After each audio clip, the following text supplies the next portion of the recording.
What is up, everybody? Welcome back to another episode of the Fight Night here for Warcraft 3 on Heroes Hearth. Good to have you back. Thank you very much for tuning in to another really good match that we've got going on today. Another instance of NA versus EU. Our champion Hitman is defending his title for yet another time against a very strong-looking Undead player from Poland known as TeRRoR. And I can't wait to see what these guys have to offer. And I also can't wait to hear from my co-host Grubby how life and the Nexus have been treating him.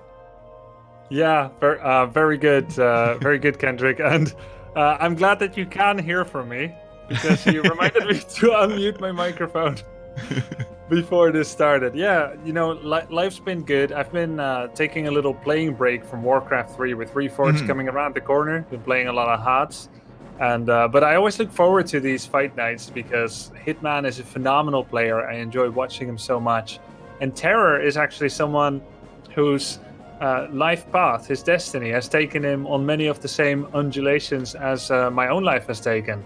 He's been a pro in Warcraft 3, he went to play some SE2, went pro in HOTS. I followed all those games as well. Now he's back in Warcraft 3, as I am. So TeRRoR has always been a very smart player to and bucking the trend of what is standard and meta. He used to play ghouls on Ancient Isles instead of fiends in an era where everyone else was playing crypt fiends. He's a smart player. I really enjoyed your interview with him, where he said he's 31, he's a bit aged already, and he's got a full-time job, but he really wants to get the most of what he can out of pro gaming and be efficient with his time, get some good prac in, and, well, his passion has been reignited. Definitely true. I really got to say that I got the feeling from both players, really, that they're very eager, they're very zealous, you know, when it comes to playing tonight. Because when you have these matchups, not only is it a show of, you know, who's the better player, who knows how to play the race better, but it's always a little bit of a pride thing when we've got NA versus EU going on. So the battle arena is heated, and we can't wait to show you guys these two players. You mentioned the interview that I did with TeRRoR. It was a very nice and insightful one indeed. Even nice to watch in retrospect. So guys, if you have the time, feel free to do that. Did you also get the chance to watch Hitman's, Grubby? Yeah, I did. You know what we're going to be doing tonight, right? We're going to be counting every orc unit. Yeah. He said it'll be a surprise if TeRRoR wins a game, let alone kills a unit. Yeah, I think he said in some of these games he might not even be able to kill a unit. Hitman said that there's not an undead in the world besides WFZ, 120 and Happy, who can hold a candle to his flame. TeRRoR, with respect to him, is a decent player, but is not even close to him. So it's very possible that we're going to be done in half an hour from now with a 3-0 victory. Hitman $200 richer, and TeRRoR $100 and lambasted by his North American adversary on the orc race. So we'll see. But TeRRoR has been having a good run recently against orc players. Kendric, you can tell us more about that. Yeah, TeRRoR has been practicing like a madman, really, you know, really stepping up his game, having strong practice partners. Bizarre, one of them, you know, a very well-known European orc player as well. So he's been having a lot of scrims, a lot of practice, and I think he comes into the series well prepared. You know, Hitman, of course, always a steep mountain, you know, a tough hill to climb, but if there's one player that I think is prepared for tonight, it's him. He's been saying it's a little late, you know, he's been a little bit tired. He worked out yesterday hard at the gym, but there's really no excuse. This is all where it matters. And also from a mentality point of view, I think he's very keen to dethrone Hitman, you know. There's been a little bit of banter, a little bit of words, taunts, insults exchanged between the two, so I can't wait to see who lets their in-game deeds speak rather than words. Yeah, and that's what it's all about. Hitman definitely prepared us with his big words. There's something we can measure him by. TeRRoR, not as confident about himself verbally, but in the end, it's the actions that matter after all. We've seen so many larger-than-life pre-game banter just to have the player fall flat on their face. So let's let actions speak louder than words. The first map has begun. Northern Isles. It's TeRRoR from Poland in the blue, bottom left, against Hitman in the red, the orc from NA. Absolutely, Grubby. And this is a cool matchup at the moment because you always have this quote-unquote underdog story when you see undeads enter the fray, you know, with the exception of a very few selected star players really. Undead struggle a little bit, have a tendency of struggling in this matchup lately. You know, the Orc players have refined their gameplay. There's a variety of strategies that you can go for, but the good old Blade Master first, into later on some Raiders, into the Shadowhunter TC, of course. If you have a good timing, if you catch those fiends in the middle of the map, it can really hit the Undeads very hard, and it makes it hard for them to come back. Yeah, gotta protect those early fiends. And True. You know, TeRRoR, he was always a characteristic ghoul player, but in the current day and age, ghouls seem so ineffectual. Especially against Orc. Yeah. I mean, I try it sometimes, and people try it sometimes, but it's difficult. There are a few niche builds where you go for ghouls, Dreadlord fast expansion, even against Orc. Maybe you expect Farseer, or maybe you can repeatedly surround Grunts or Blade Master despite Windwalk's presence, and then go like tier 1 3 crypt mass ghouls. We've seen this sometimes from 120. You do this stupid slow ghoul all in, you lose 10, but there's always more, and you stop the counter expansion. But that's not what we're seeing right now. We have TeRRoR going with the standard 3 ghoul and Death Knight opening into the graveyard for a very fast tech to tier 2 and presumably to tier 3. Absolutely. And, you know, Hitman, he's been making some appearances, both actually, TeRRoR and Hitman, they both have had tournament appearances lately, especially in the Rising Star Cup hosted by Back to Warcraft and Kaldor. You know, they've been showing good results. Hitman lately even had a good performance against Happy, arguably the best Undead player in the world right now. And in that one game, I'm not sure if you saw it, Grubby, in this first game, he almost had him, really. His early mid-game was so strong. You know, he caught the DK, caught the Lich, got some hero kills early, but couldn't really clutch it out. So I really think that if there's a game phase in the game where Hitman is to be feared, especially, it is in these early phases with Blade Master control and his really, really strong map awareness. Yeah, you can really see the effort that Hitman puts in his early game plan. Yeah. He has good immaculate micro and creep routes and build orders as well. Every point of it has been thought out to every peon's movement. Even the trees that the peons have chosen to cut down, everything is by design. And he's strong in the early game and the mid game. And I won't say he's weak in the late game, but it's arguably the one that he's probably going to get the least practice with. Yeah. When you're this good early and mid, it's difficult to get to the late game because you just win too quickly. So that's very true. Especially in the Undead matchup, you know, that he considered his strongest at the moment. He feels very comfortable against Undeads. He was very happy when we told him about his next matchup, you know.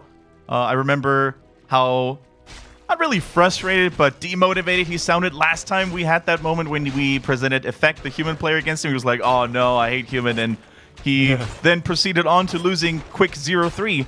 Against TeRRoR, he was very happy, he sounded very confident, both in the interview and in the private conversation that we had. But now, we see the first clash of the two players here. We see the speed scroll immediately popped by Hitman. He doesn't want to get involved. 2 coils, maybe some auto attacks by the Death Knight, and he could have lost that grunt. But with that speed scroll, he is now in safe territory, and is now going to evacuate for a little bit. But, you know, this is oftentimes the duel between the two heroes early in this matchup. You know, the Blade Master could try to steal something from the Undead. The Undead player either needs to invest into early dust or coil creeps, you know, to make sure that the sneaky backsteps, the creepy, the sneaky creep jacks won't happen. The creepy creep jacks, too, yeah.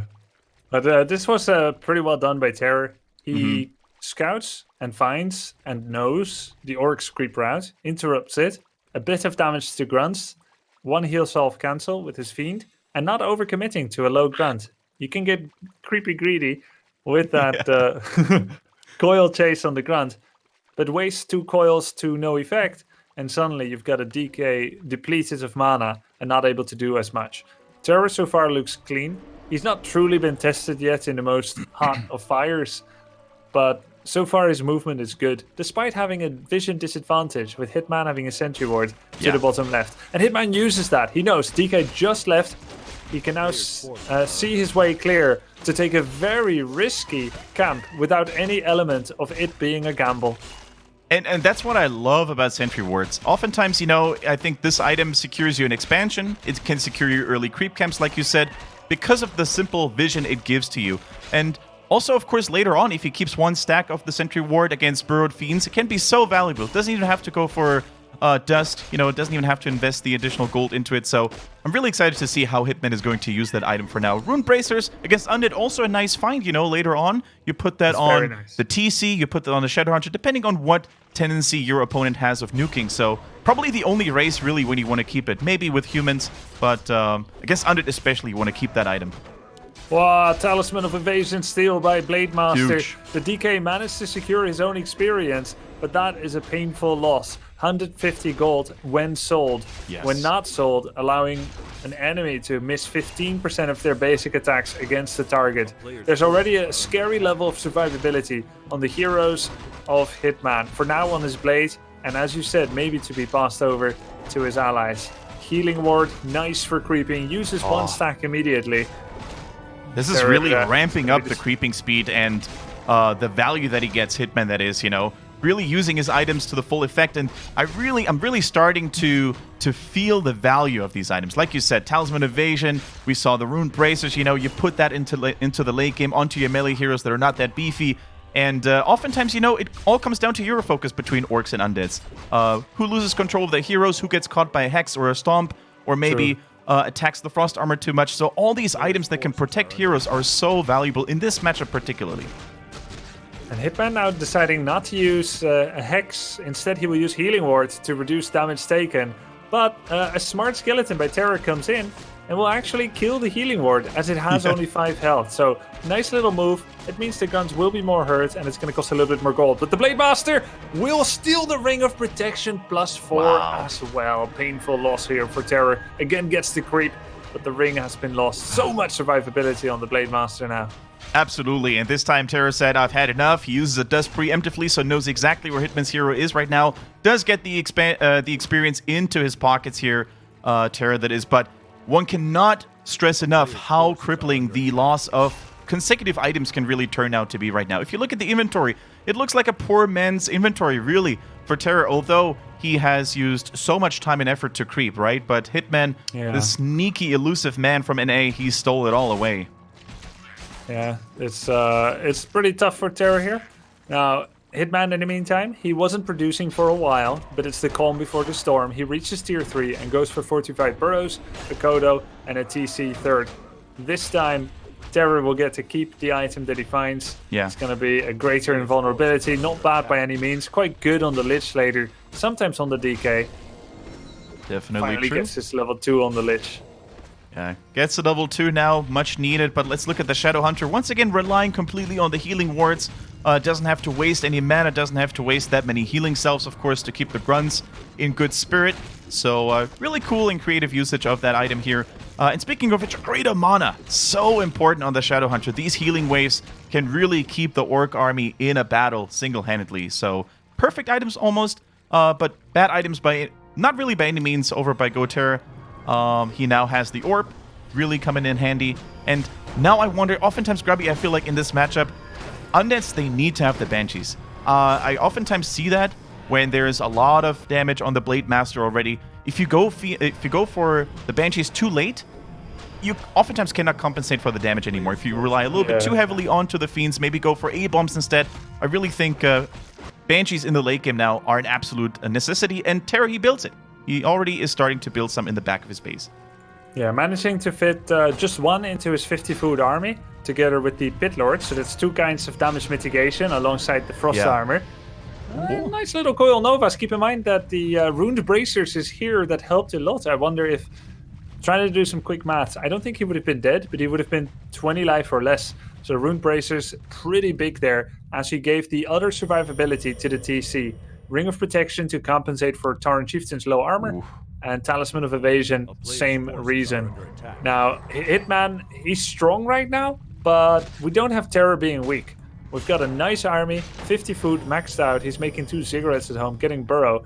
This is not a terrible time for TeRRoR to fight, and he can even make an Acolyte and expand. And we see that Acolyte moving out. He's learned from the best style in the world, Happy, who has started to expand as an undead in current patch before the orc even does. And his Acolyte is in position. The question is, will he remember to do so? It's standing there, but he must be busy with the micro, which is good, really good. Yeah, very nice micro on the DK in particular. You know, keeping him away from the TC is one of the most important things for Undeads in the late game. You can't afford your DK to get stunned by the Stomp and then have the Lich or Fiends or other precious targets getting nuked down. So, really good positioning by the heroes from TeRRoR. Nicely done. And you mentioned Happy, Grubby, right? Happy, he normally doesn't go for the Pit Lord anymore too much. He relies on Dark Ranger a lot, going for the Silence to shut down the TC this way. So this is already a little bit of a different style variation that TeRRoR brings to the field. What is your thought on those two hero combos? Pit Lord really helps to slow down the fight. And right now we're playing on Hitman's host and a host. There's only a 60 ping difference, but still, you're playing with over 100 ping as Undead, a micro-heavy race. I think Pit Lord is by far the safer one. You reduce the enemy damage, you've got more time to coil and react, whereas Silence is a very timing-based thing. Anyway, the fight breaks out. The Blade Master drops very low, has that Rune Braces though, has the invul, nice burrow. Is there a dust for Hitman? I don't think so. Yeah, I don't think he has a dust ready in his inventory right now. Needs to be careful now on the heroes. The Orc is pushing on forward, trying to get rid of those Fiends, but of course without any vision, he can't unveil the burrow. For now though, the coils are flying, the coils are on point, and now the Blade Master in deep trouble, surrounded by enemy units, but has a greater invul ready. He found that earlier at the creep camp. Now the turnaround though, focus on the DK, only has another invul in his inventory, and a TP scroll of course as well, and this is now the kite, the hit and run tactic that Undead players have to use against Orcs when they have a number of Grunts and Headhunters in the back already. So TeRRoR, man, his mana doesn't look too good either. DK almost dry. Pit Lord in trouble. Might lose the third hero now. Actually, another stomp comes through, and the coil just a second too late here for the European player. Yeah, he's brought his ghouls out. Fiends are streaming in as well. But he's only got one statue left, and he's not double microing it for both health and mana, which is no easy feat by any means, but it would be helpful. There's a massive, healthy Orcish army here. With one armor upgrade, the ghouls are getting shredded like butter by a hot knife. And in the meantime, the expansion is done, but not mining enough yet for Hitman to really have a fallback point with that. There's no Nerubian towers, no fortifications, so this should be an easy snack for the Orc player. Yeah, TeRRoR realizes that he cannot hold this poor position. He sells the gold mine to get at least some resources back, and this is exactly what Hitman wants to do. Now, he has a couple of choices himself. Does he want to expand right now, maybe with a tiny Great Hall, or does he just want to secure the map and try to get individual units until the Pit Lord is back, you know, trap a Fiend here and there? Because effectively, the Undead cannot move out too far. His army, TeRRoR's army, is a little bit inferior. The heroes have been weakened. Mana household, not that great. So it's actually admirable that TeRRoR tries to reinitiate a fight immediately. And here comes the Grunt flank to body block on the retreat a little bit.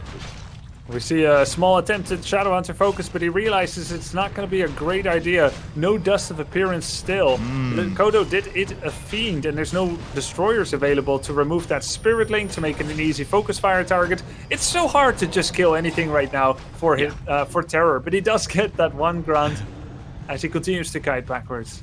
Yeah, the lack of vision. Oh, there we go. We now have a Peon, or we've had a different unit there at a Goblin Laboratory.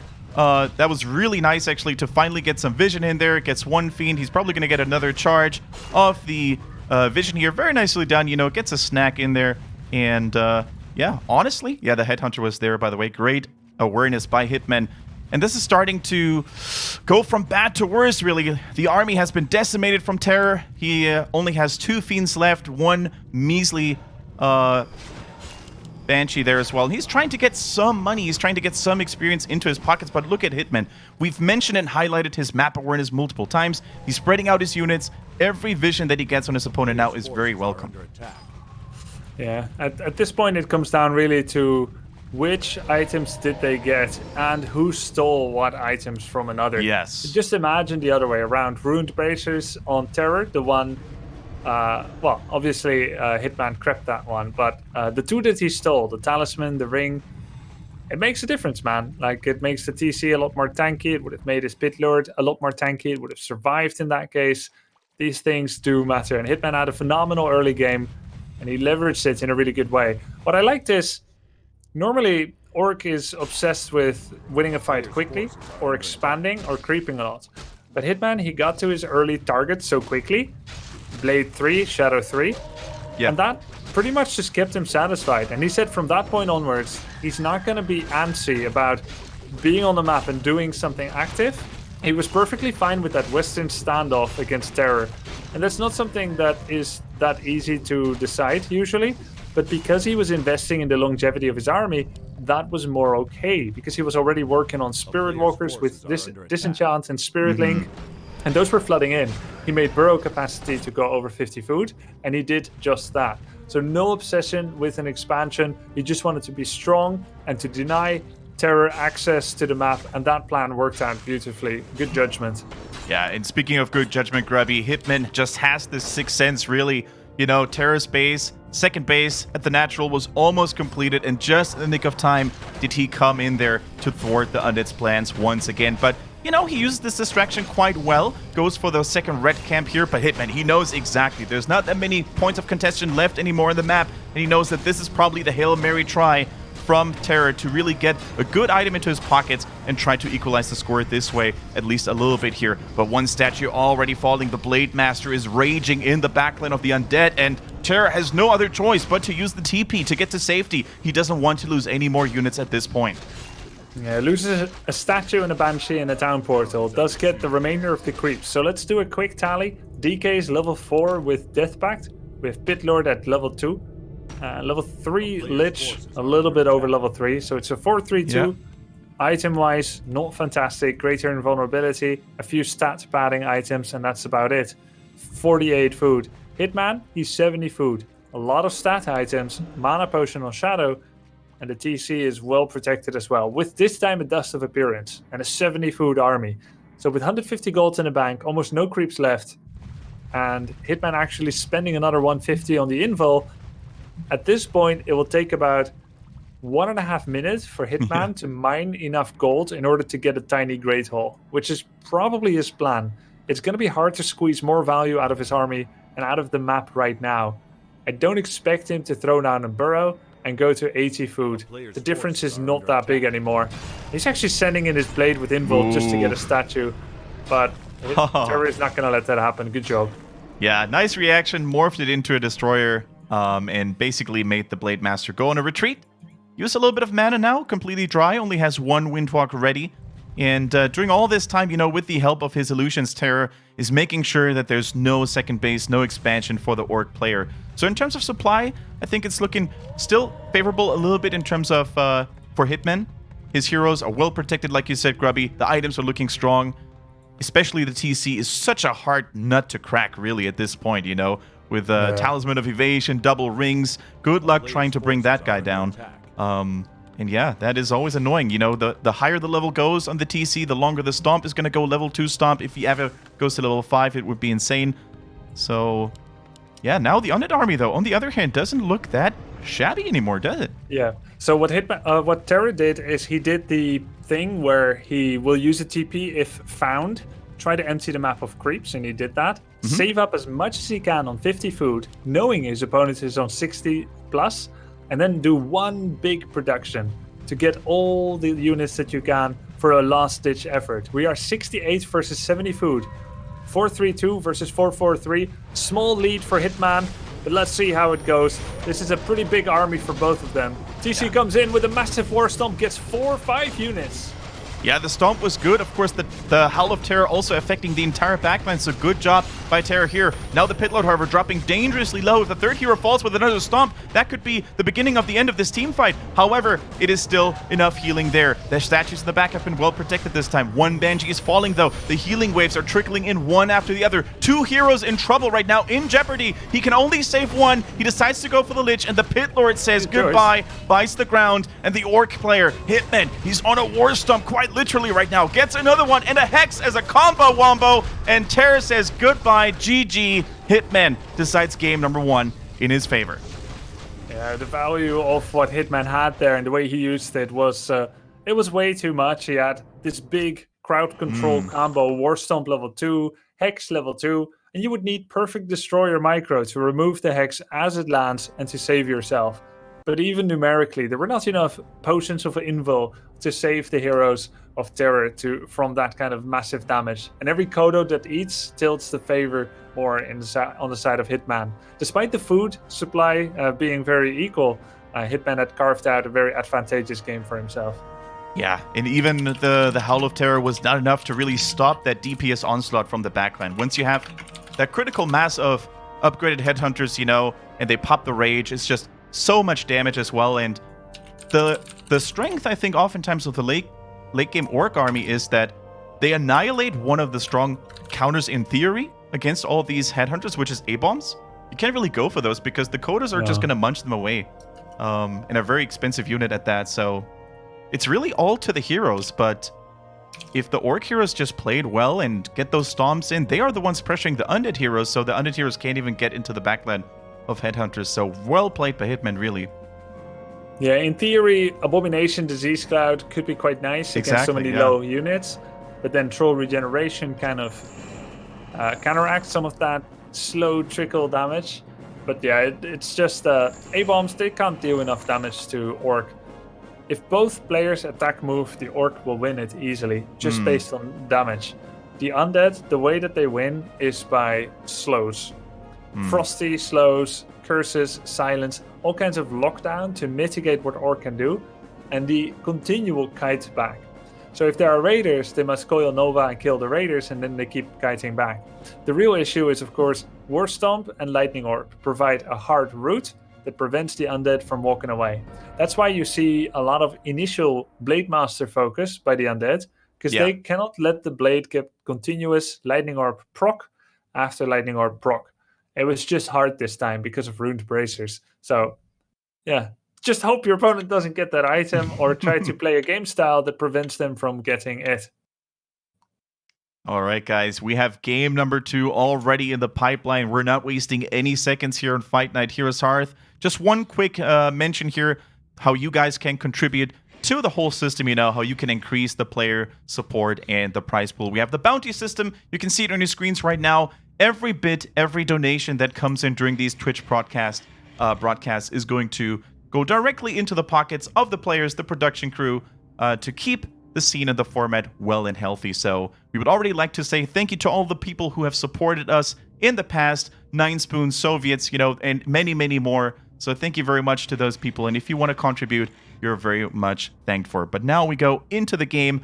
It is Last Refuge, a very interesting map in this matchup, particularly, Grubby, because it's so heavily influenced by creeping. And guess what? Last Refuge, a lot of heavy, hard creep camps to clear. Yes, true. And I'm wondering if Hitman has a special plan, Kendric, for a creep. I think he's pooling the laboratory creep camp behind his barracks. This is something, this is something that Kiwi once told me, when you want to do that, you build your barracks very far forward, so you have it as a little bit of a blocking tool. Yeah. Kiwi, of course, does that with headhunters then later, but... I think if he builds his shop over the barracks, he has a one-slot plug to prevent a mage. Okay, that's not what he's doing. So, I wonder if this is just generally the way he builds it, or if indeed he is going to be pooling an Ogre Mage or an Ogre Mauler to the top left of his barracks. They're in between the woods. I think it might be just that, but let's see how it goes. Yeah. It's a Blade Master grunt opening with a quick shop. Generally, when you see an Orc make a quick shop and not the second burrow, they'll be on one grunt, they'll be fast stacking, and they'll also be leaving their base quickly for the most part. That's why they need to shop so early. Generally, this means he's getting the Ogre level 3 on his right side, get the item, and then go into the map. Right, here we go. We see the Blade Master go for the straight up green camp, so no early pulls, at least for now. The Acolyte would have scouted it anyways, and knows exactly what's happening right now. And let's see if TeRRoR plays it happy style, just focuses entirely on creeping the green camps himself up to level 2 with a lot of coils and a lot of skellies. That's exactly what he's doing so far. So no real surprises on either side, both players just leaving each other in peace and trying to get that early creeping going. This time TeRRoR gets the best item he can. It really helped Hitman last game. TeRRoR gets that sentry ward, allows him to eliminate a section of the map where Hitman is or is not. Whereas Hitman with Gloves of Haste, it's a good item, but it's better late game than early. It's alright, but he would have preferred a Circlet or a Claws. Definitely true. Now we see TeRRoR immediately using the first charge off his sentry ward, of course. Actually, the second one immediately as well, so they're not too far away from each other. I think he just wants to make sure that he has control over the upper half of his map, so he knows exactly if the Blade Master were to harass this route. And now has to retreat. He doesn't use as much mana as other undeads would do. Sometimes you see Happy or other good undeads just completely drain the mana so they can creep faster and don't have to worry about the Blade Master. But I think the vision from the Sentry Wards really helped in that regard, so you don't have to play that greedy or that paranoid almost, you know? Yeah, I think you're right. It's for that reason, and he wants to keep that mana for as long as he can. This time he wasn't sure. Yeah. Oh, is he going to go for the surround? He probably could if he's fast. TeRRoR coming in with the surround, gets it. Blade Master will try to escape him, though. Does he get the pop? He didn't need the Blade Master because TeRRoR messed up. He actually broke his own surround. Oops.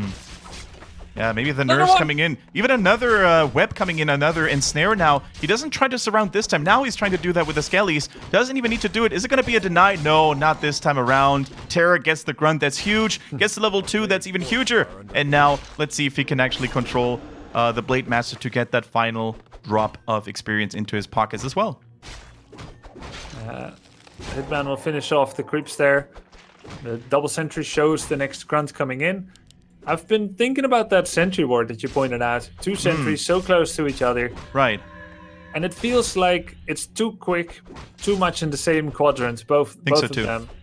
But he really wanted to protect his initial creep, and then let's just say he's a bit greedy with it, a bit too happy to spend. Oh my god, he gets another surround if he wants it. Oh. He doesn't go for it. He doesn't go for it. Tries to maybe body block there with we the go. skellies. Oh, he has it. 3 people. No, he couldn't squish it out. Just so close. That would have been a nice pickup once again, but 2 skellies and 1 DK not fat enough to block that grunt in, and now he's getting healed. Now the Blade Master is in safety again. It's not the end of the world, but it would have been so nice for TeRRoR to really get that one. Acolyte experience went to Hitman. Of course, Undeads want to lose that Acolyte because they need to make the Lich. They don't make the 3rd cigarette, so the Lich is now in production. That's why the Acolyte feed.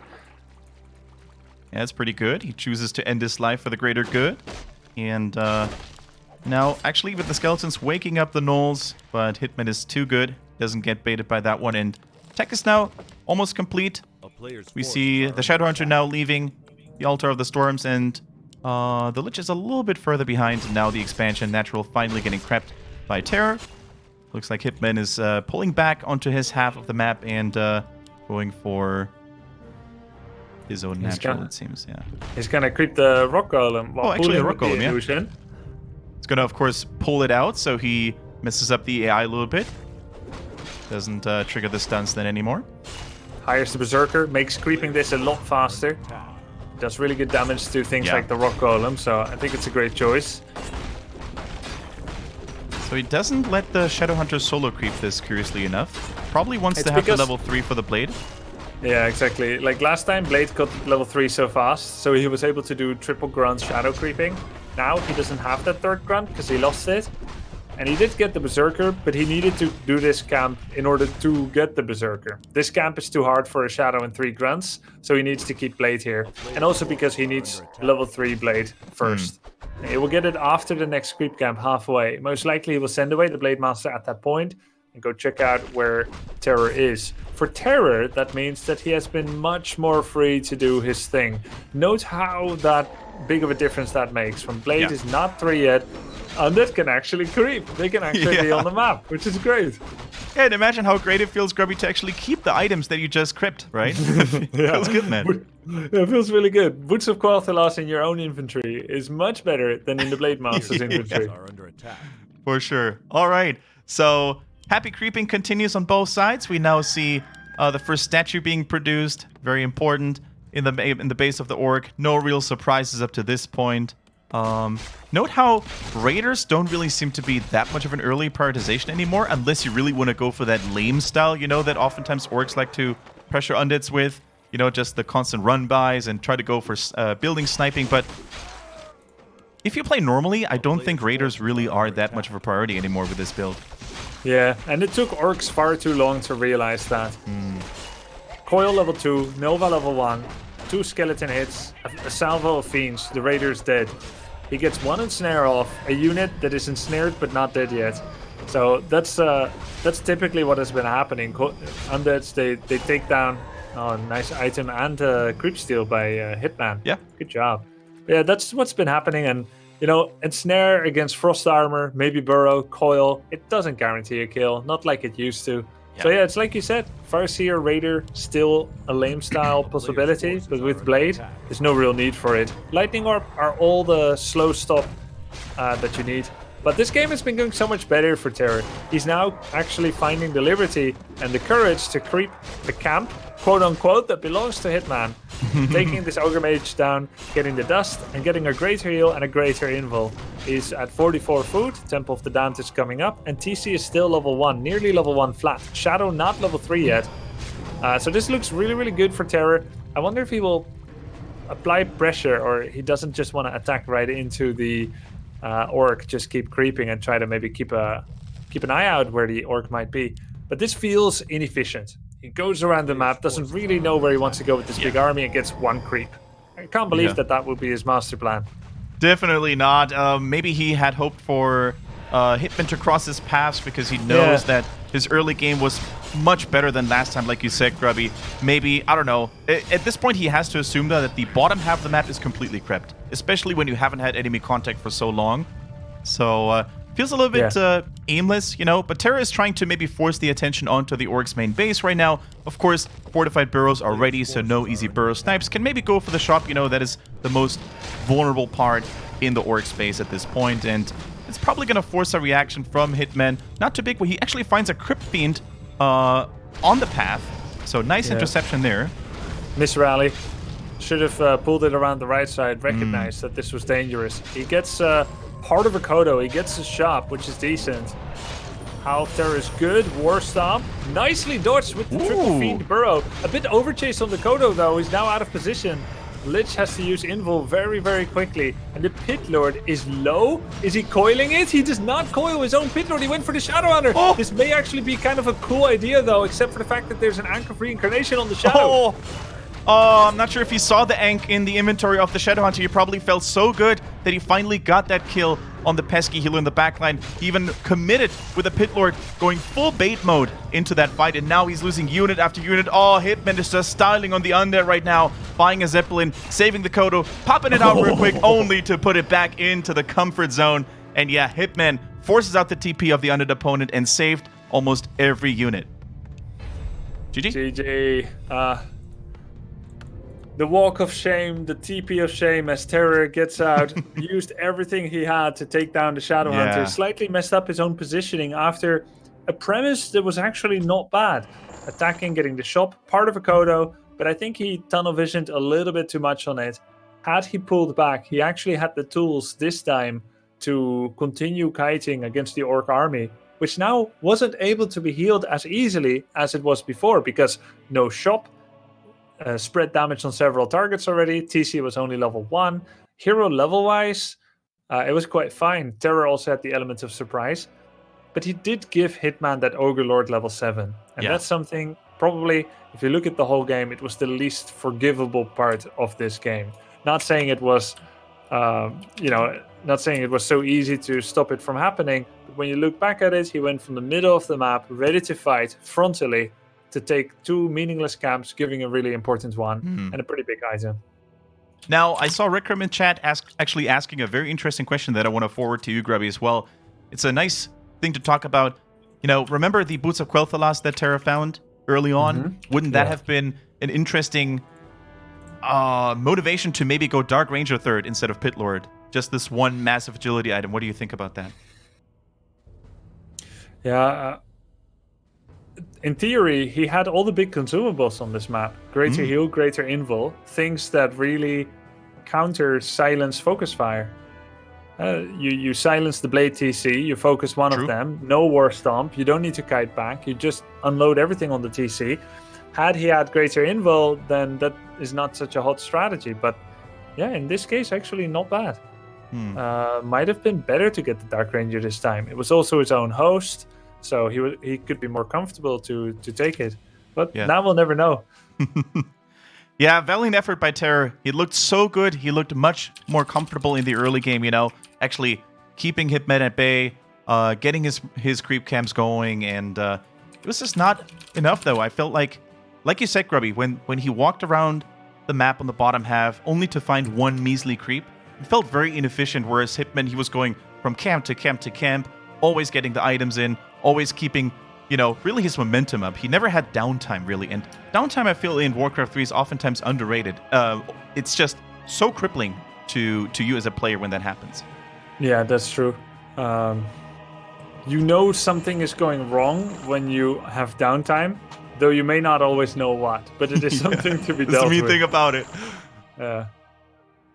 All right, but now we're going to Echo Isles, guys, our third map of this series, of the best of 5 between our champion Hitman, defending his title against the EU challenger TeRRoR, who's currently down 0-2. It's really all on the line for him to have a comeback. We have seen crazy things like that in Fight Night. We have seen players come back from what seemed like an unsurpassable lead. And Echo Isles is probably a map that is very much doable. It doesn't really... What do you think about this? Well, Orc probably has an easier time to get the Ogre Mage 5, which is the only big consumable. But what we do see sometimes, either player can go for the Goblin Shop, and it has the small consumable, the Sentry Ward. It can be quite strong for either player. Sentry Ward, Lightning Shield, Illusion. There are some cool creep routes by both, but I think the way that Undead wins this... Let's see, are both players ready?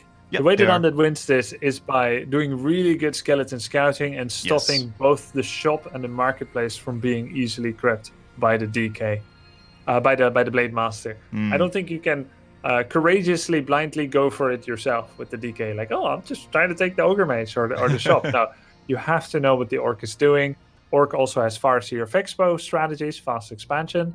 You must be on top of everything. It's full counter style, good skeleton scouting is what gets the best chance here. Right, guys, and while we're waiting for the players to get comfy and the game to be fired up, once again, we want to mention our bid bounty breakdown. If you want to support the Fight Night, if you want to support the players a little bit more with some extra pizza money, then feel free to drop a donation or a bid contribution. During those broadcasts, they go for the majority of the lion's share right to the players. As you can see, 60%, 30% each to each player. And we would like to say thank you for watching and thank you for supporting us in any way, shape, or form. Whether you're lurking in the shadows or actively contributing or, just enjoying the VOD on our YouTube channel, Heroes Hearth, Warcraft 3 on YouTube. It's all super appreciated. And we're so grateful to present these games to you every 2 weeks.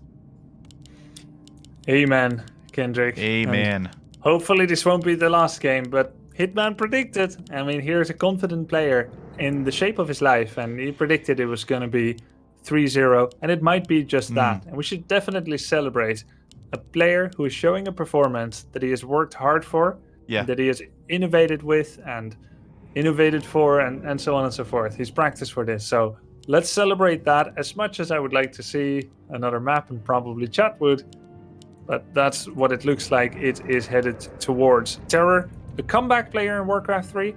He was a pro player that visited many international tournaments, far more experience in that sense than Hitman.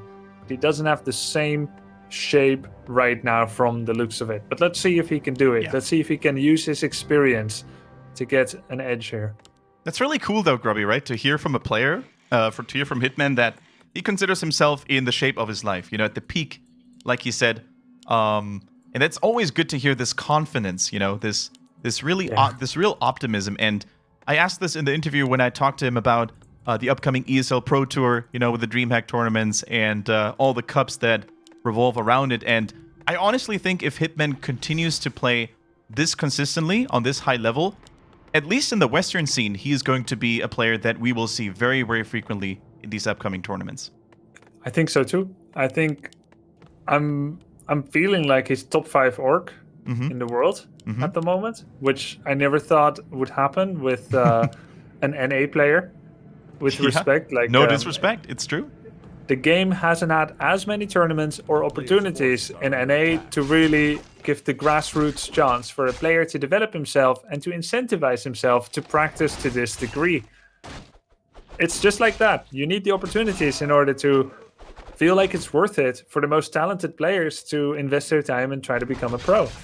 That's why it's NA players have not had as much representation in Warcraft 3, but Hitman is one of the brightest stars that the scene has had, and an orc to boot. Most of the players from NA that have been really, really good, they have been Night Elf or Human. True. Humans, we think of Sonky, Nilknarf. Night Elf, we think of Short Round, Long Walk, and probably more others. But no orcs really. Not a lot. Pride is good, Yeah. but he doesn't have quite the same level right now as Hitman. And Kiwi, of course, plays his own game. He's From Canada. Yeah. oftentimes too spiky, I would say, too inconsistent, really, to be counted as the top player. And that really derives, with his exotic playstyle, I feel like.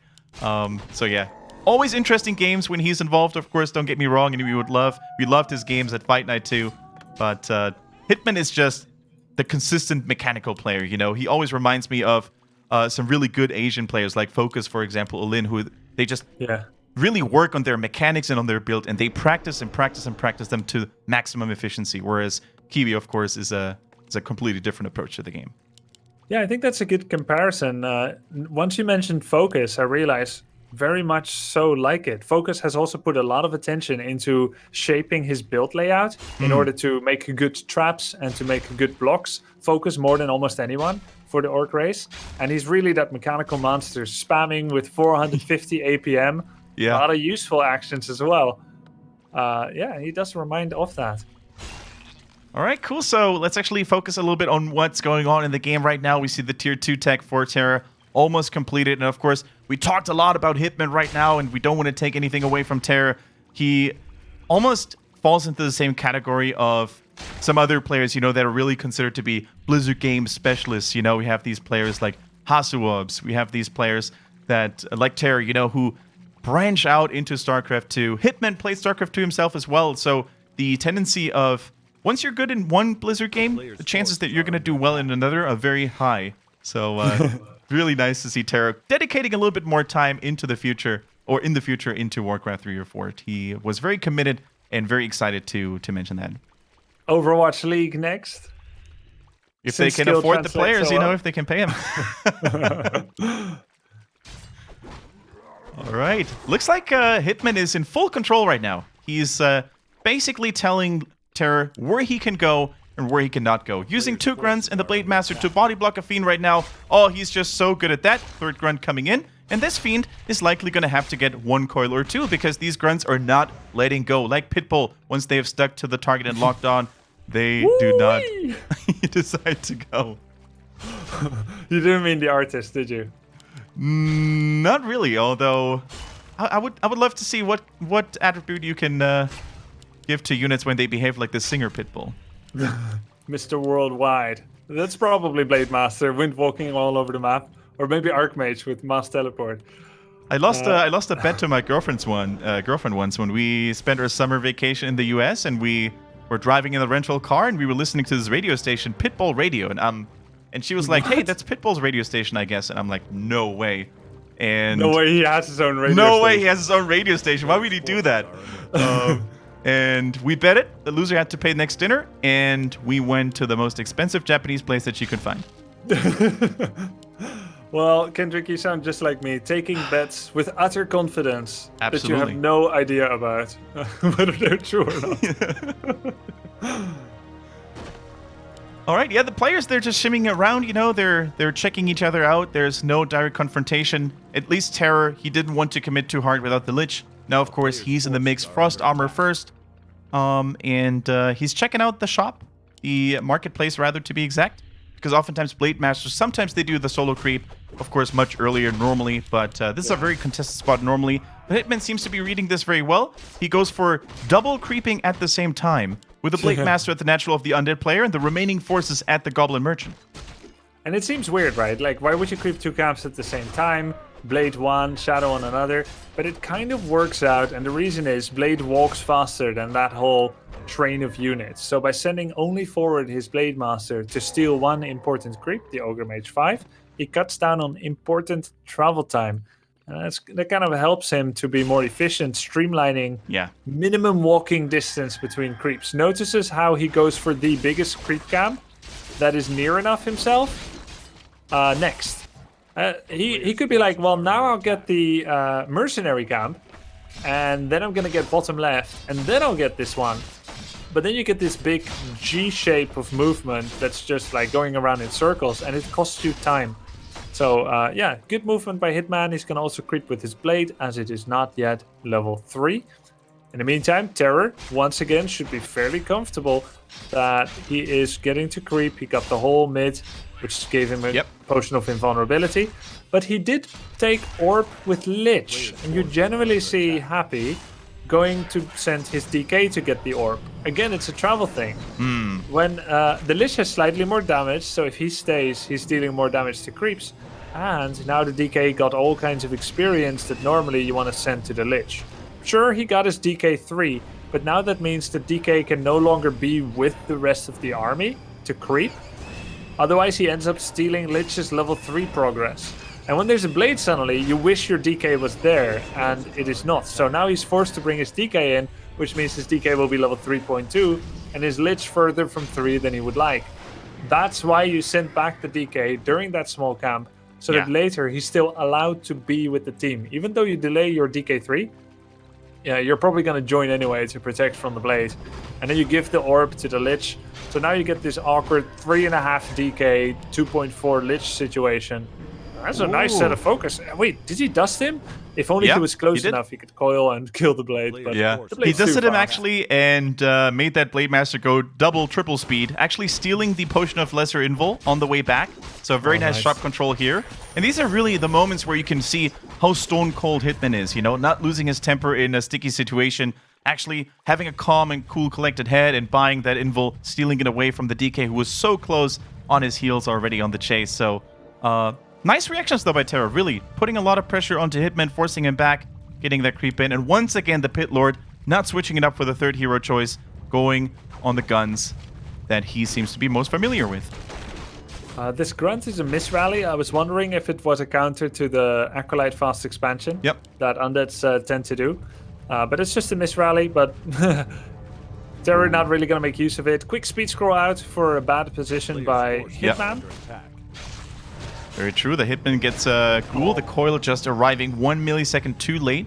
So that's a nice kill there for sure. This Blade Master, I don't want to say it, but plays like a Hitman, you know? Quick hit and run, grabbing a unit here and there, and stealing a potion of invulnerability on the way back. He is just such a pest to deal with, and kudos to TeRRoR. Once again, he had good map awareness. He sniffed out the Orc opponent at the turtle camp on the bottom left. But it was just, once again, 1 or 2 seconds too late. And now he gets another statue, body blocks it to real. Oh, he puts the DK away, though. And that was the final attack that needed to land to destroy one of the backbone units of the Undead army. These losses really hurt over time. Yeah, they do. I mean, it's 150 gold for 200 gold. And I don't know exactly how much lumber for a statue. So that is a positive trade for Orc. They do end up taking a bit of damage and losing mana. And health and mana is equatable to clarity and heal solve. So in a sense, the monetary trade is fairly similar. Yeah. Oh, the curse, the curse, the curse! Oh. He ends up saving it because of curse. See, that's why curse is quite nice. So monetarily, it's quite similar, but it means that there's momentarily no statue now as well, and it's experience to the Blade Master also. Now, this could be a little bit risky for TeRRoR. He just saw the Blade Master in his vicinity. True, he did use the dust, so he would have seen it if Hitman decided to quickly re-initiate with that harass. But he should know now. He leaves the DK, first of all, further back for XP on the second and third hero, but also to scout, because I think at this point he expects Hitman to come. And this is now Hitman going into TeRRoR, and TeRRoR with his back against the wall. Can he actually hold here? But I think this is a good fight for TeRRoR. I don't really understand his reticence to fight here. He's got key breaking points on his heroes, 3-3-2. This time, finally good items with Pendant of Energy, a greater invul. He's got a Ring of Regen on Pit Lord, which is very, very good. Hasn't given the gloves yet to the Lich. I think he's trying to do that. He knew that the Blade Master was out of mana, which is always a nice situation to fight him. He had recently lost an invul. The DK needs to turn around and save these units. That was a good fight for TeRRoR, I think, but instead, I kind of get why he's trying to delay the fight, because he's got a lot of gold in the bank and 2 0 attack upgrades on Fiends. He knows he has a high quality investment in the late game. He knows Orc is ready to fight, which means probably Orc is over 50, therefore in low upkeep, therefore losing money. And he is not. So TeRRoR is playing a smart macro game here. That was not the best. He's going to lose that Fiend. Long distance coil not connecting. Yeah, go ahead. He's going to get a nice little army here with his cigarette coming out. He'll be 65 food in about 1.5 minutes or so, which he can expect is more than what Orc can marshal in such a time. And he'll be right if that's true. With nice upgrades as well, really healthy mana pool. He just sold Ring of Regen on Pitlord. I'm a bit bemused by it. The healing potion will be more burst heal, but in a longer fight, it's not going to be as good to lose such a strong a permanent item. Yeah. So really TeRRoR will just go like all in on one fight. Looks like it. He wants to keep his third hero safe. It's a level 2 Pit Lord.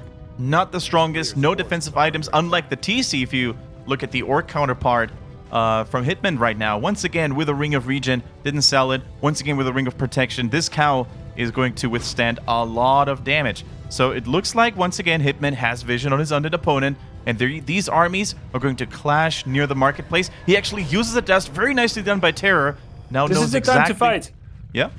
This is the time to fight when he still knows where the Blade Master is. Yep. And there's going to be a big speed scroll in by the Pit Lord. He will get a big stomp on the Lich before Orb of Corruption hits. Saves the Banshees Banshee are getting as focus well. Fires here.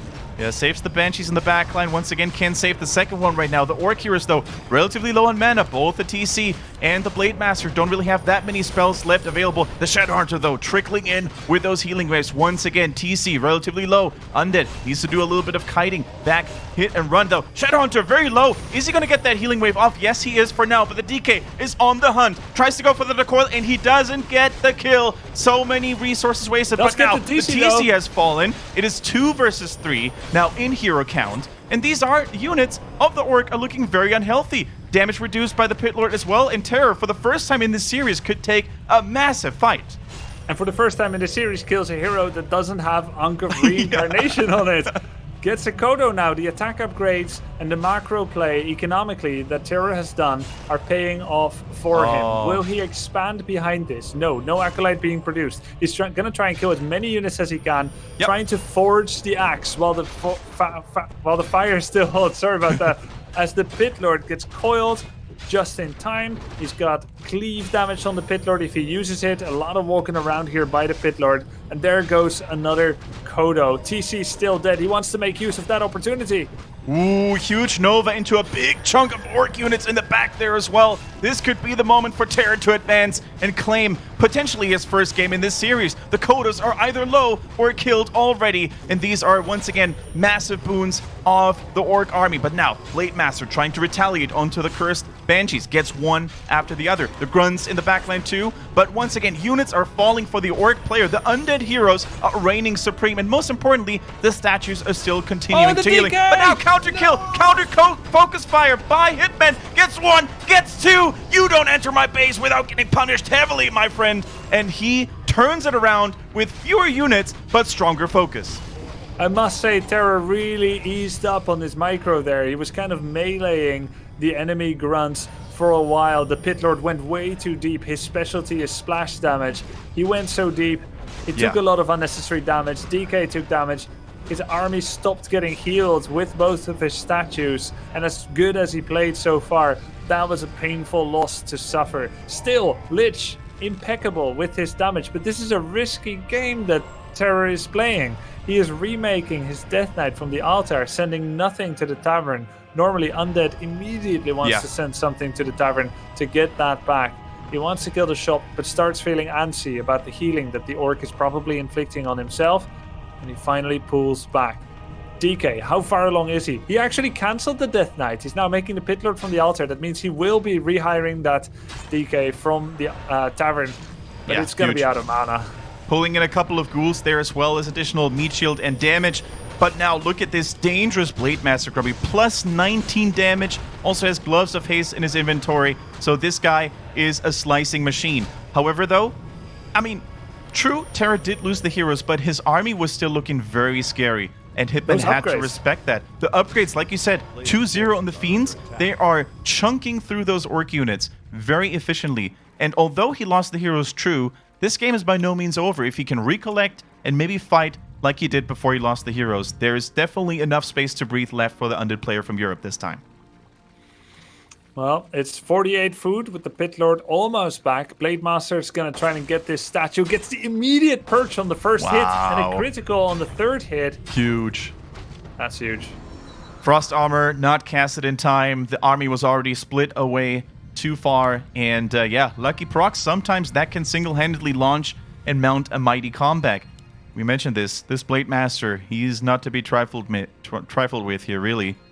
We see a Ghoul Scout coming through. TeRRoR needs to know at this point what Hitman is trying to do, whether he was trying to expand or if he's just rebuilding on one base. So nicely done by him. But look at Hitman. Speaking of good map awareness, he saw the Ghoul and almost, with another lucky proc of the Lightning Orb, could have gotten him. Tiny Great Hole has been purchased, actually. He True. makes a judgment call that TeRRoR is going to slow play this phase of the game. For the same token, TeRRoR might have said, you know what, I'm going to get a mana potion or two, go again immediately. But instead, TeRRoR is slow playing it. And it kind of makes sense, right? Hitman recently killed the sole remaining statue. So he figures maybe Undead will slow play, get 1 or 2 statues out. Look at that, Banshee Master Training. You see 2 statues being queued up.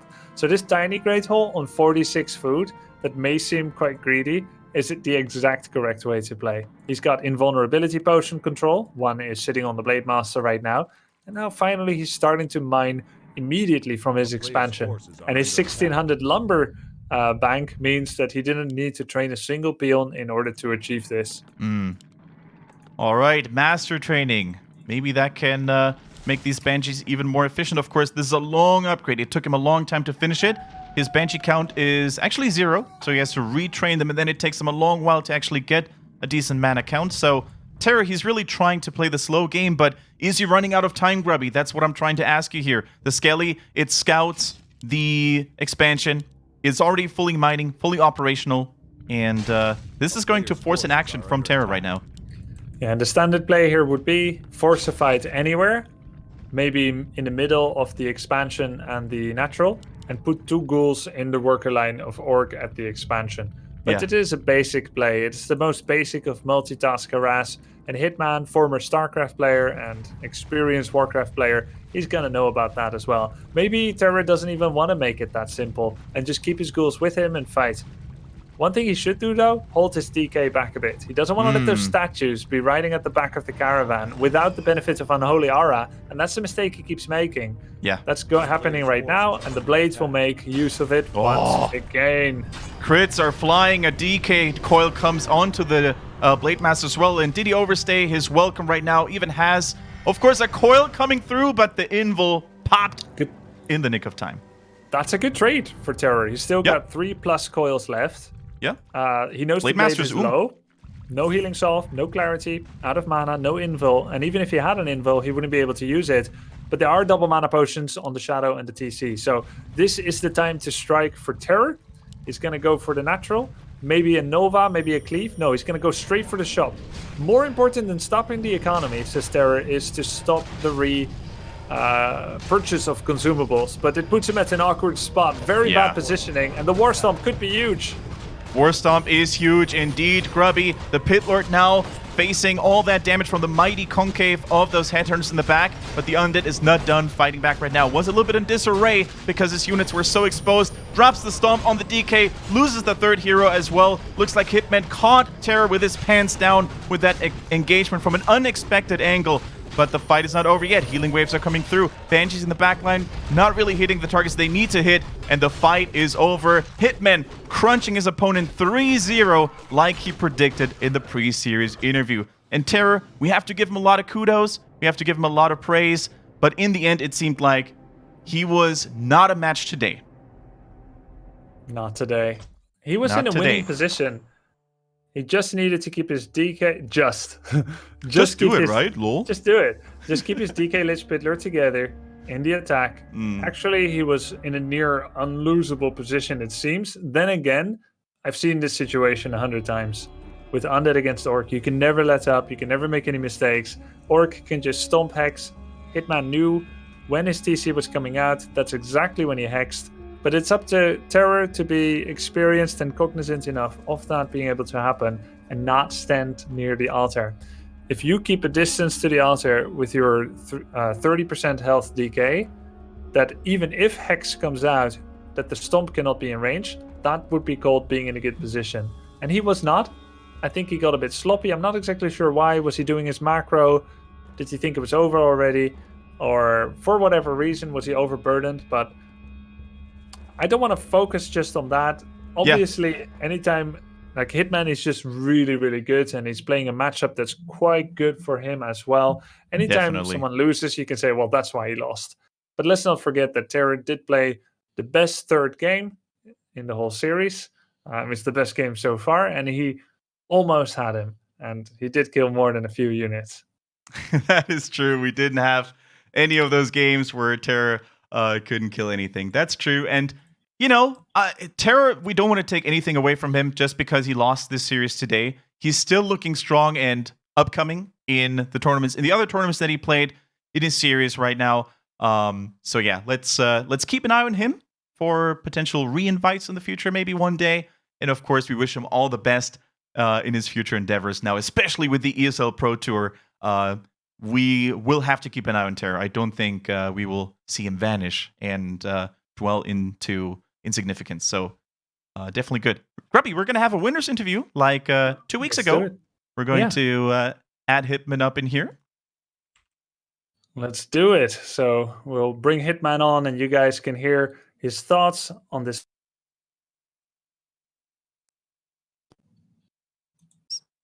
All right. Sorry, I had to redo the group here. What's up? All right. Can you reactivate your video, Grubby? Can I what?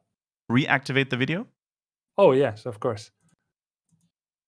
Nice. We're just going to wait for Hitman to show up. Are you there, buddy? Hey, Hitman, can you hear us? Yeah. Hey, there we go. Congratulations on your victory, Hitman. Thank you very much for participating once again and showing all these orcs how it's done when they play against Undead. Tell us, how did you experience this series? Was it as easy as you proclaimed it to be in the very confident interview that we did before the series, or just talk us through? Yeah, I think I pretty much thought that it would play out kind of like this. I didn't think it would be so close in game 3. I played pretty badly because I ran across the map with my Shadow Hunter for no reason. I don't know why I did that.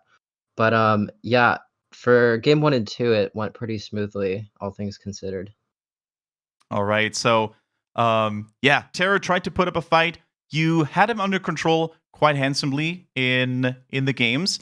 Now, Grubby and I, we had a little bit of a discussion towards the third hero choice for Undeads these days. For orcs, it's almost always set in stone, TC third.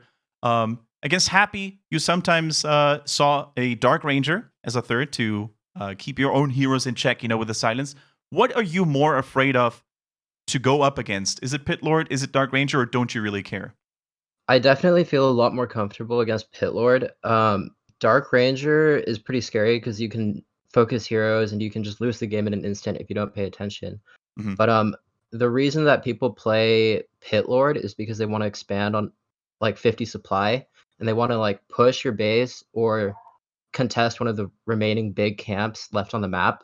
So you can't punish the expo because you have to contest the big camp at the same time. So that's what he did in game 1 on Northern Isles.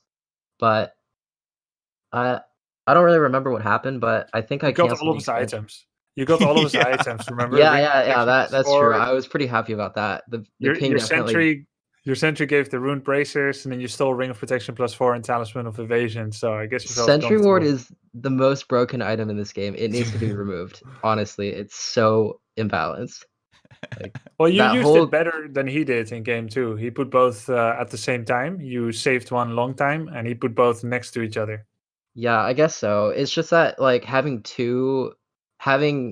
even one ward lets you understand where your opponent's going to be in the early game completely. So I just think it's really imbalanced. I think it needs to be nerfed or just removed in some way. But yeah, back to the third hero choice. I think Dark Ranger is good nowadays, better than Pit Lord because people have the ability to play Liquid Fire Bat Riders, just one or Mm. two. And the whole reason behind it is to deny the expansion, so you can actually contest the big camps at the same time while denying the expo. That's why Happy's gone back to playing Dark Ranger recently, is because a lot of orcs have been playing the single Bat Rider with Liquid Fire. Yeah, but the problem is you don't really know which third hero they're gonna pick, and you kind of have to commit to the Liquid Fire Bat Rider before you know. So it's a bit of a toss up. So like the Pit Lord is still fine because I didn't commit to the Bat Rider, but yeah, I think I just out microed him in the fights. We were fighting over the bottom right red camp, and it was just really one sided because I speed scrolled on top of him, got the stomp off, devours, and it was just easy from there. You've been having pretty close games against Happy recently. When do you think it's time to take a series off of him? That's tough. Happy is really, really good. I can win a game here or there, but winning a series against him is a really tall order. But I'm slowly getting there. Maybe in the near future. I'll try to play Rising Cup, see if I can dethrone Happy, but it's gonna be tough. Is there any player you fear right now? They somehow always seem to get in your head, or they out micro you? Besides Happy, well, Doesn't there's a have to lot be of an Undead, Asian. maybe other races too. Yeah. There's a lot of Asian players that are good, but from North America or Europe, I don't feel like I'm a lot worse than a lot of players. Like, I feel I have at least a 50% chance of beating most players, except for human players. I still struggle versus human, but yeah, I think it's just a hard matchup. But yeah, I don't think there's a lot of players that I'm too scared of, really, besides Happy. How do you do against some of the Asian best players, like, for example, InVTH or Focus and Lin? Have you faced them at all on ladder? Yeah, I play them all the time. I can beat the Orc and Undeads pretty regularly, but Human and Night Elf is like a toss-up. Sometimes I can beat them, sometimes it's just like really one-sided. Because there's still a couple of strategies that I struggle against, like Druid of the Talons, I still think are really good. But yeah, I think I'm pretty good against Night Elf when it comes to Mass Huntresses. It's just when they play other weird stuff, I struggle a bit, and Human in general is just kind of tough. What are your But I can. plans to get better in this matchup against those players? I think it just comes down to practice and experience, and watching Lin replays. Yeah, of course. Would you say Lin is still, the biggest source of inspiration to you, or are there other players that you look up to as well? Yeah, for sure. If I'm trying to learn how to play any matchup, I just look to Lin because there's no player that does anything better than Lin. Lin is the best orc in every regard. So there's no point really looking at any other players besides Lin, if that makes sense. Do you find it, as I sometimes did, annoying to watch another orc play that you feel like makes like some kind of mistakes or illogical plays, and like you feel like it could make you worse looking at them? Yeah, all the time. But the thing is, when I'm watching replays, I can identify the mistakes and understand why games play out the way they do. So it's not like I watch a game and learn something wrong. Like I'll understand that they did something wrong when I see it. Okay, so you try not to let that become you. Yeah. Yeah. Cool. Well, we have a difficult task, Kendrick. Yeah, I mean, I feel like we're gonna have to look into the human roster of things. Oh no. It's time. No, we're gonna keep it. We're gonna keep it a surprise for now. We can't make any announcements yet, Yeah. Hitman. Is there any, just for funs and giggles? Is there any opponent that you would like us to choose for you? Any challenge that you wanna throw down? Any gauntlets that you wanna toss?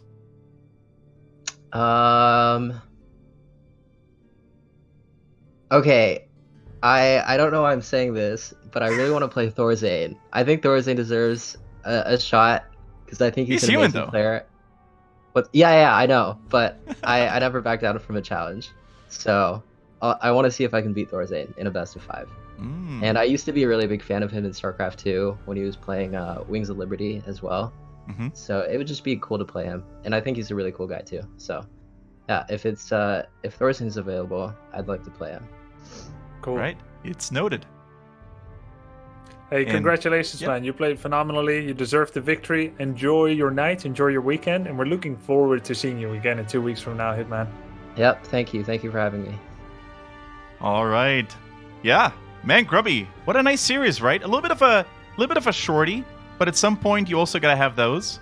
You can't always be, 3-2, 3-1s that make the casters sweaty and cause them to not be able to fall asleep. I've had a couple of those series where I stayed up until 6 because I was so pumped up. So I'm gonna sleep like a Yeah. baby after this one. Yeah, no, that was. It was putting on a clinic. Like Yeah. for people that are trying to learn Warcraft 3, that was educational to the max. I mean, all those games where everyone makes sloppy mistakes and the game goes really long, those are hecka entertaining, but they're not necessarily showing how to play. And this was a great series, and I think we're going to see a lot more from TeRRoR if he's committed to practicing. He was a phenomenal player, and you can see that he has learned quickly to adopt some of the current meta. It's all about practice at this point. Warcraft 3 is a deep game, so without practice, you won't go very far. He looked good, not quite good enough for Hitman, and tonight we celebrate Hitman's victory in the fight night of Heroes Hearth. Yeah, and we would like to say thank you guys for watching. We're going to be back with another fight night, maybe with a stronger challenger, maybe with Thorzane even. Who knows what the tide may bring. For now, though, thank you guys for watching. Hope you enjoyed this best of 5 as much as we did. And on behalf of Grubby and everyone else here at Heroes Hearth, we would like to encourage you to follow this stream for more Warcraft 3 action on Twitch. And if you want to check out the VOD, if you tuned in a little bit too late, girlfriend kept you busy, then you can go to the YouTube channel, Heroes Hearth Warcraft 3. Check out the VOD there. It's going to go live in a few hours from now. And in 2 weeks, we're going to be back with more action. The final words I'll leave, as always, to Grubby. Hope you enjoyed tonight's games. This was the fight night. We'll be back in 2 weeks from now with Hitman's next opponent. Will it be Thorzane or will it be someone else? You're going to have to tune in to see. See you next time.